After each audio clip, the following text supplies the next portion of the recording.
মধ্যপ্রাচ্য এখনো যুদ্ধের দাবানলে চলছে।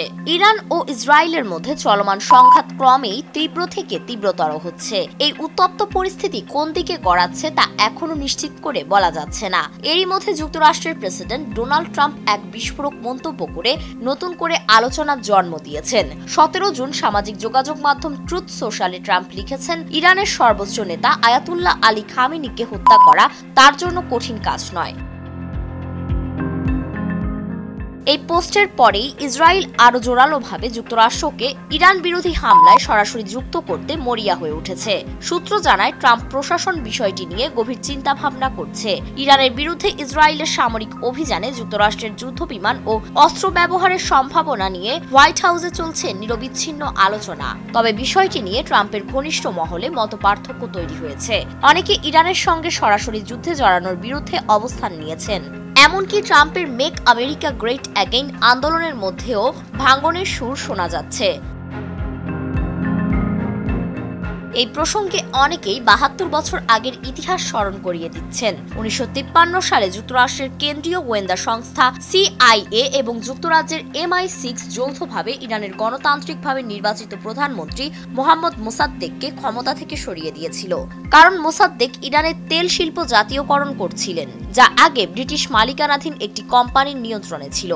এই সিদ্ধান্ত পশ্চিমা দেশগুলো মেনে নিতে নারাজ ছিল। সেই সময়ে সোভিয়েত ইউনিয়ন ও পশ্চিমাদের স্নায়ুযুদ্ধ চলছিল। ওয়াশিংটনের শঙ্কা ছিল মোসাদ্দেক সরকার সোভিয়েত পন্থী হয়ে উঠতে পারে। এই আশঙ্কায় যুক্তরাষ্ট্র ও যুক্তরাজ্য অপারেশন অ্যাজাক্স নামে একটি গোপন অভিযানের মাধ্যমে মোসাদ্দেককে ক্ষমতাচ্যুত করে। 1953 সালের 19 আগস্ট মোসাদ্দেক ক্ষমতা হারান। এই অভ্যুত্থানের মধ্য দিয়ে বিশ্বে একটি বার্তা ছড়িয়ে পড়ে, তা হলো গণতন্ত্রের চেয়ে তেল ও ভূরাজনৈতিক নিয়ন্ত্রণই পশ্চিমাদের প্রধান লক্ষ্য। মোসাদ্দেকের পতনের পর শাহ মোহাম্মদ রেজা পাহলভি পশ্চিমা মদদে দেশে ফিরে আসেন এবং কঠোর শাসন জারি করেন।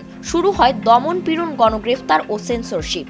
অর্থনৈতিক বৈষম্য বাড়তে থাকে। 1970-এর দশকের শেষ দিকে শাহের স্বৈরশাসনের বিরুদ্ধে জনগণের ক্ষোভ যখন চরমে পৌঁছায়, তখন 1979 সালে শাহ দেশ ছেড়ে পালিয়ে যায়। এরপর ক্ষমতায় এসে আয়াতুল্লাহ রুহুল্লাহ খোমেনি দেশে ইসলামী বিপ্লব ঘটান। ইরানে ইসলামী প্রজাতন্ত্র প্রতিষ্ঠিত হয়।